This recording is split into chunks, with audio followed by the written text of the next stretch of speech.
Welcome. स्वागत है आप सबका आपके यूट्यूब चैनल में स्टे विथ मी में। और वैकेंसी बहुत अच्छी आ रखी है, मतलब टॉप क्लास की नौकरी है। अफसर बनने का चांस है भारतीय सेना में। Join Indian army. अगर आप भारतीय सेना ज्वाइन करना चाहते हैं एज ए अफसर, ठीक है भाई, अफसर की बात ही अलग होती। तो अगर आप अफसर बनना चाहते हो फौज में, चाहे फौज में अफसर हो, चाहे आप पुलिस में अफसर हो, चाहे आईएएस अफसर हो, चाहे किसी में अफसर हो, अफसर होता है, ठीक है।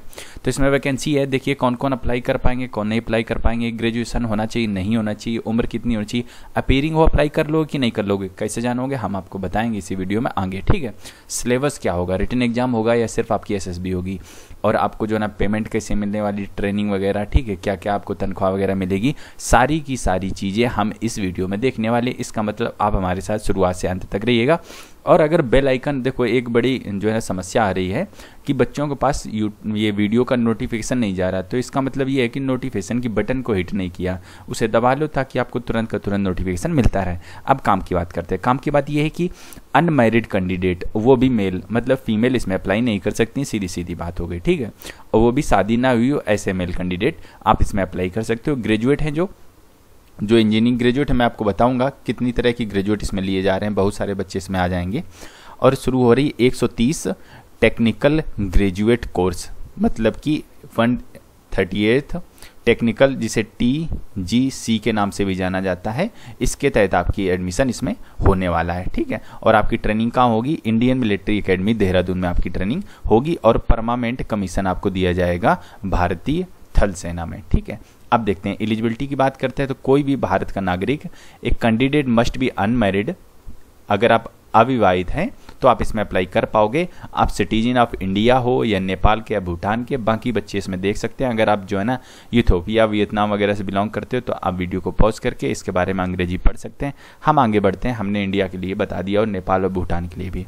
अब देखो उम्र सीमा की बात आती है तो आपकी उम्र सीमा 20 से 27 साल होनी चाहिए।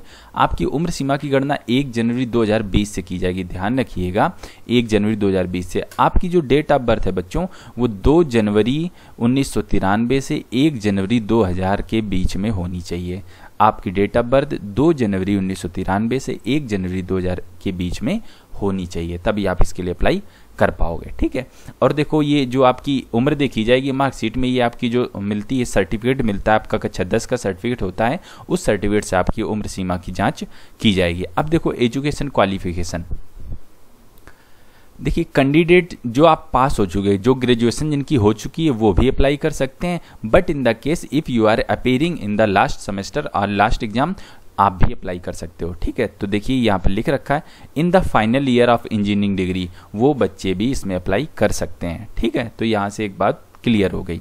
अब आगे देखते हैं हम वैकेंसीज थोड़ा देख सकते हैं। अगर आप सिविल इंजीनियरिंग से ग्रेजुएट हो, मतलब सिविल इंजीनियरिंग स्ट्रक्चरल या स्ट्रक्चरल इंजीनियरिंग से ग्रेजुएट, तो आपके लिए टोटल 10 वैकेंसी हैं। आर्किटेक्चर इंजीनियरिंग से ग्रेजुएट हो तो आपके लिए 1 वैकेंसी है। थोड़ा सा और आगे देखते हैं। मैकेनिकल से ग्रेजुएट हो, मैकेनिकल इंजीनियरिंग से या मैकेनिकल इंजीनियरिंग से, मैकेनिकल एंड ऑटोमेशन से आप ग्रेजुएट हो तो आपके लिए 6 वैकेंसी है। इलेक्ट्रिकल से ग्रेजुएट हो तो आपके लिए टोटल 6 वैकेंसी हैं। अगर आप कंप्यूटर साइंस वगैरह से ग्रेजुएट तो आपके लिए 8 वैकेंसी है। इलेक्ट्रॉनिक्स टेलीकम्युनिकेशन वगैरह से ग्रेजुएट तो आपके लिए 5 वैकेंसी। इलेक्ट्रॉनिक्स के लिए अलग से 1 वैकेंसी है। पावर इलेक्ट्रॉनिक्स एंड ड्राइव से अगर आप ग्रेजुएट हैं, थोड़ा सा और आगे देखते हैं हम। इलेक्ट्रॉनिक्स एंड इंस्ट्रूमेंटेशन से अगर आप ग्रेजुएट तो आपके लिए 1 वैकेंसी है। माइक्रो इलेक्ट्रॉनिक्स एंड माइक्रोवेव से अगर आप ग्रेजुएट तो आपके लिए 1 वैकेंसी। तो टोटल वैकेंसी कितनी हो जाती है, 40 वैकेंसी हो जाती है। तो बच्चों इसमें वैकेंसी करीब करीब इतनी आती है, यूपी पुलिस की तरह 10,000, 20,000 या 50,000 नहीं आती, क्योंकि एक ये रेपुटेटेड नौकरी होती है, हर किसी को नहीं मिल जाती। वैकेंसी हमेशा इसमें ही कम होती है। आप कभी एनडीए वगैरह में देखो तो उसमें 250 वैकेंसी आती है। एनडीए में आर्मी भी, नेवी भी, एयरफोर्स भी जाती हैं, ठीक है। तो उसी हिसाब से देखो तो वैकेंसी इतनी करीब आती है, हर साल इतनी के आसपास ही आती है। अब ये 130 कोर्स है।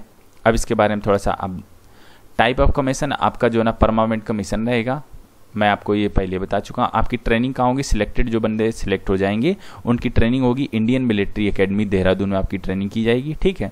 तो ये, और आपकी ट्रेनिंग रहेगी 49 वीक्स। अगर आप जो है ना और दिन जानना चाहते हो इंटू 7 कर दो, आपके दिन आ जाएंगे। इतने दिन की आपकी ट्रेनिंग रहने वाली है, ठीक है। थोड़ा सा और देखें। अब देखिए प्रमोशन क्राइटेरिया देख लेते हैं एंड सैलरी स्ट्रक्चर्स।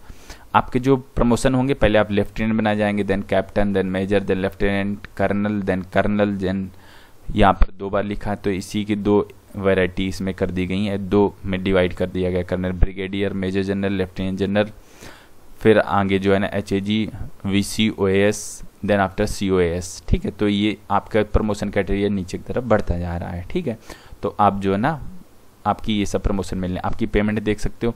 जब आप सबसे पहले लेफ्टिनेंट बनाए जाएंगे तो आपकी जो पेमेंट रहेगी 56,100 से 1,77,500 तक जाएगी। मतलब जैसे ही आप भर्ती होते हो करीब करीब आपकी 60 से 65,000 रुपये, 65,000 पर मंथ की आपकी सैलरी होने वाली है। ठीक है, तो ये बात आप सैलरी आपके सामने लिखी, आप यहाँ से देख सकते हो। ठीक है, थोड़ा सा और आगे देखते हैं। इसके अलावा मिलिट्री सर्विस पे जो MSP आपको मिलता है वो MSP भी आपको मिलेगा 15,500 रुपये पर मंथ फिक्स आपको अलग से मिलेगा। ठीक है, इसके बाद fix stipend for the cadet, जब आप ट्रेनिंग करेंगे, ठीक है, तो ट्रेनिंग के टाइम पे आपको जो मिलेगा वो मिलेगा 56,100 रुपये पर मंथ के हिसाब से आपको मिलेगा। ठीक है, तो ये बात इसकी on successful commissioning the pay in the pay matrix of the officer commission cell be fixed in the first cell. मतलब कि जब आप सक्सेसफुली आपकी ट्रेनिंग कंप्लीट हो जाएगी तो जिस हिसाब से आपको मिलना चाहिए वो मिलेगा, जो ऊपर मैंने बताया था 65,000 रुपये के आसपास, वो आपको जो है ना मिलेगा। क्वालिफिकेशन ग्रांट वगैरह ये आप पढ़ सकते हैं। ठीक है, फ्लाइंग अलाउंस द आर्मी एविटर, अगर आप आर्मी में पायलट बनते हैं तो आपको 25,000 रुपये पर मंथ के हिसाब से अलग मिलते हैं। अदर अलाउंस आपको डेयरनेस अलाउंस आपको ये अलग मिलता है। किट मेंटेनेंस अलाउंस आपको मिलता है into newly proposed dress allowance 20,000 रुपये पर साल, आपको ये चीज़ अलग से मिलती है आपको। ठीक है, और आप यहाँ से देख सकते हैं डिपेंडिंग अपॉन रैंक पोस्टिंग, अगर आप कहीं और पोस्टिंग जाते हो तो आपके पोस्टिंग का वगैरह अलाउंस मिलता है। हाई एल्टीट्यूड अलाउंस आपको अलग से मिलते हैं। सियाचिन में अगर आप पोस्टेड हो तो आपको सियाचिन अलाउंस 42,500 रुपये अलग से, 42,500 रुपये पर मंथ के हिसाब से पेमेंट तो आपकी मिल ही रही 65,000 रुपये, 42,500 रुपये अलग से आपको मिलते हैं अगर आप सियाचिन में जाते हैं। यूनिफॉर्म अलाउंस वगैरह ये आप देख सकते हैं। फ्री राशन आपको मिलता है। ठीक, ट्रांसपोर्ट अलाउंस आपको अलग से मिलते हैं। ठीक है, थोड़ा सा और आगे देख लेते हैं। चिल्ड्रन एजुकेशन, जैसे आपके बच्चे होते हैं तो बच्चों को पढ़ने के लिए जो अलाउंस लेते हैं वो आपके लिए अलग से हैं। ठीक है, तो इस तरह इसकी बात हो गई। आपको ऑनलाइन अप्लाई करना है, joinindianarmy.nic.in पर जाकर आप अपना फॉर्म इसमें भर जाएंगे और ये ऑनलाइन फॉर्म ही भरे जा रहे हैं। ठीक है, अब हम थोड़ा सा और आगे चलते हैं। हम आपको जो है ना इसका सिलेक्शन प्रोसीजर भी बताना चाहेंगे जो कि किसी भी एग्जाम के लिए बड़ा महत्वपूर्ण होता है। सिलेक्शन प्रोसीजर क्या रहेगा? Short listing of application. सबसे पहले जितने एप्लीकेशन जाएंगे, जिन जिन बच्चों ने अप्लाई किया ऑनलाइन, पहले वो एप्लीकेशन शॉर्ट लिस्ट किए जाएंगे। इसमें ये रोल बहुत रहता है कि अगर परसेंटेज कम होते हैं तो आपका जो है ना SSB का कॉल लेटर ही नहीं आता है। तो अगर आपके परसेंटेज अच्छे हैं तो 20 श्योर आपका जरूर आएगा। और जो आपके नंबर काउंट किए जाते हैं वो आपके नंबर काउंट किए, जो आपके लास्ट सेमेस्टर हैं उससे जो है ना आपके नंबर काउंट किए जाते हैं। तो ये बात हो गई। अब इसके बाद जो है ना आपका जो शॉर्ट लिस्ट हो जाएंगे बच्चे, उन्हें बुलाया जाएगा SSB के लिए। SSB कहाँ होगी आपकी? इलाहाबाद में। मैं इसे थोड़ा कलर कर देता हूँ। Allahabad UP, Bhopal MP, Bangalore Karnataka and Kapurthala Punjab. आपकी इन 5 जगहों पे आपकी SSB होगी। ठीक है, और ये सारे लेटर वगैरह जो है ना, एडमिट कार्ड आपकी रजिस्टर्ड ईमेल आईडी और SMS के थ्रू भी आपको पता चल जाएगा, या फिर आप वेबसाइट से भी डाउनलोड कर पाएंगे। और आपको क्या हो गया, SSB में 2 स्टेज सिलेक्शन प्रोसीजर होता है। एक तो पहला होता है स्टेज 1, स्टेज 2। पहला क्या होता है मैं आपको शॉर्ट में थोड़ा बता देता हूँ। पहले को बोलते हैं स्क्रीनिंग टेस्ट, और जो दूसरा वाला होता है उसे कहते हैं कॉन्फ्रेंस। तो जो पहला वाला होता है स्क्रीन टेस्ट, वो 1 ही दिन का होता है। आप तुरंत जाओगे, आपको PPTT वगैरह दिखा के आपको स्टोरी वगैरह होगी, आपका थोड़ा GD कराएंगे, वहीं से आप सेलेक्ट हो जाए। अगर सेलेक्ट हो जाते हो तो आप कॉन्फ्रेंस के लिए रोके जाओगे।